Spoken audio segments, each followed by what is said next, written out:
Welcome to our guide on how to cancel orders and process refunds using the Tap and Go dashboard.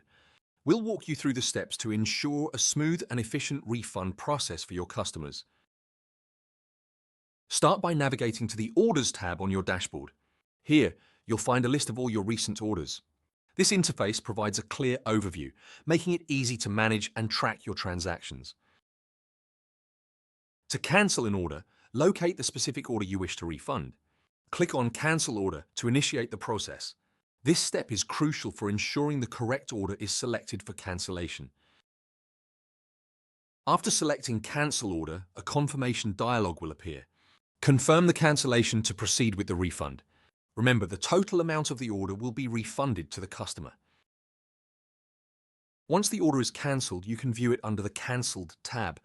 This section provides a comprehensive list of all orders that have been refunded, allowing for easy tracking and management.